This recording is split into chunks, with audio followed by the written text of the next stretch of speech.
अस्सलाम वालेकुम सेठ साहब। वालेकुम अस्सलाम। सेठ साहब 2 महीने हो गए आपने मुझे काम से निकाला हुआ है, मेहरबानी करें 2 महीने की तनख्वाह मुझे दे दें। और कौन सी तनख्वाह? दिमाग ख़राब हो गया तुम्हारा? तुम्हें याद नहीं है जब तुम्हारी बेटी बीमार हुई थी तो तनख्वाह मुझसे एडवांस में लेके गए थे तुम? सेठ साहब मुझे याद है, अच्छी तरह से याद है कि मैंने आपसे एडवांस तनख्वाह ली थी, लेकिन उससे पहले के कुछ पैसे मेरे आपकी तरफ, मेहरबानी करके वो वाले पैसे मुझे मेरे दे दें। अरे झूठ ना बोल। जब मैंने तुझे काम से निकाला था तो तुझे 1-1 रुपए का हिसाब दे के फारग किया था।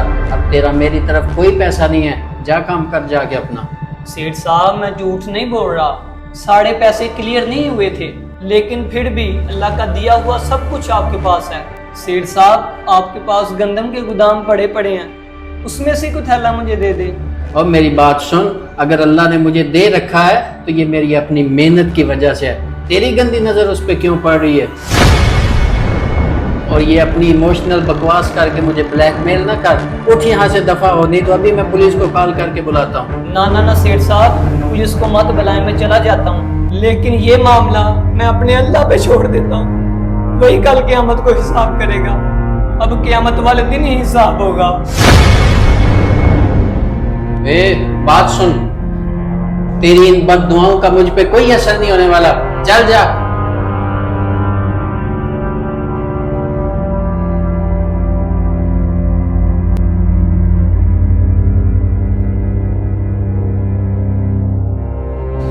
या अल्लाह तू इंसाफ करने वाला है, तू ही मेरा इंसाफ करना, तेरे से बेहतर इंसाफ करने वाला कोई नहीं है।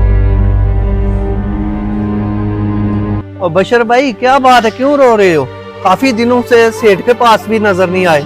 यार सेठ के पास कैसे जाता, सेठ ने तो 2-3 महीने पहले मुझे काम से निकाल दिया था, और अभी तक उसने 2-3 महीने हो गए तनख्वाह भी नहीं दी मुझे। मैं तो चक्कर लगा लगा के पागल हो चुका हूँ, और सेठ साहब तनख्वाह देने का नाम ही नहीं ले रहे। मैं अपनी किस्मत पे ना रोऊं तो क्या करूं? ओहो यार, सेठ तो बहुत अच्छा आदमी है, ऐसे कैसे कर सकता है? मुझे लगता है सेठ कोई परेशानी में होगा, इसीलिए मुझे लगता है आपकी तनख्वाह उसने नहीं दी अभी तक। सेठ को अपनी परेशानी नजर आती है, लेकिन मेरी गरीब की परेशानी कोई नजर नहीं आती। मेरे घर में राशन का एक दाना नहीं है, बच्चे भूखे सो रहे हैं। नदीम भाई मैं आपसे हाथ जोड़ के अपील करता हूँ, आप सेठ साहब से बात करके मेरी तनख्वाह मुझे दिलवा दें। बशर भाई आप टेंशन ना लें, मैं सेठ साहब से बात करता हूँ। मुझे उम्मीद है कि सेठ साहब मेरी बात नहीं टालेंगे। जी ठीक हो गया नदीम भाई, आपकी बहुत मेहरबानी। सेठ साहब, बशर के साथ आपने बहुत ज्यादती की है, वो माड़ा आदमी था। नदीम भाई उसके साथ मैंने कौन सी ज्यादती कर दी है? वो मुझे बता रहा था कि आपने कोई उसकी तनख्वाह नहीं दी।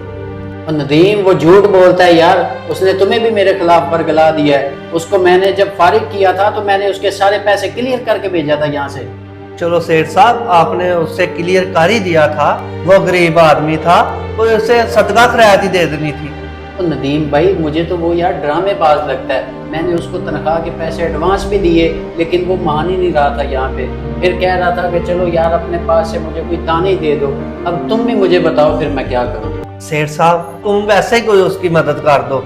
ठीक है नदीम भाई, आपके कहने पे मैं उसकी कुछ मदद कर देता हूँ। मैं उसको कॉल करके तो उसके घर में उसके पैसे पहुँचा दूँगा। ओके, मेहरबानी।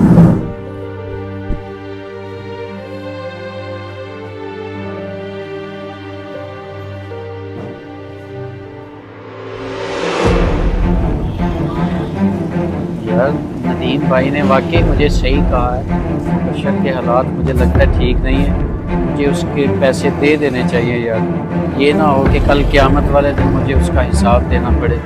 चलो उसको कॉल करके बुला लेता हूँ यहाँ पे, उससे पैसे दे देता हूँ। हेलो अस्सलाम वालेकुम। वालेकुम सलाम। बशर कहाँ पे हो? सेठ साहब इधर ही हूँ, तो खैर है? यार मैं ये तुम्हारी गली में घर के बाहर खड़ा हूँ, ज़रा बाहर आओ, काम है तुमसे। जी ठीक है सेठ साहब, मैं आ रहा हूँ। हाँ जल्दी आ जाओ।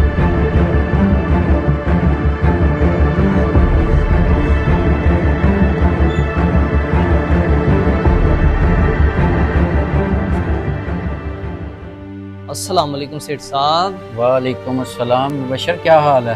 हाँ अल्हम्दुलिल्लाह सेठ साहब ठीक हूँ, आप सुनाएं। हाँ बशर मैं भी ठीक हूँ यार, मुझे तुमसे बहुत ज़्यादा शर्मिंदगी है। सेठ साहब खैर है? हाँ यार खैर ही है, वो नदीम ने तुम्हारे हालात के बारे में मुझे बताया था, तो मुझे सुन के दिली तौर पे अफसोस हुआ। तो यार मैं तुमसे बहुत ज़्यादा शर्मिंदा हूँ और मैं तुम्हारी तनख्वाह तुम्हें देने आया हूँ। सेठ साहब, आपने कभी गरीबी नहीं देखी।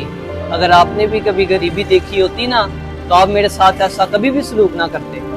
यार बशर अब मुझे ज़्यादा शर्मिंदा ना करो यार। ये लो, ये इसमें तुम्हारी बकाया तनख्वाह है और इसमें मैंने एक्स्ट्रा 12,000 रुपये भी डाल दिए हैं, तो अल्लाह के लिए मुझे माफ़ कर दो। बहुत शुक्रिया सेठ साहब, अल्लाह आपसे राजी हो। अस्सलाम। जी तो दोस्तों, आज का ये हमारा वीडियो बनाने का जो मकसद था वो सिर्फ यही था कि हमें किसी दूसरे इंसान का हक नहीं मारना चाहिए।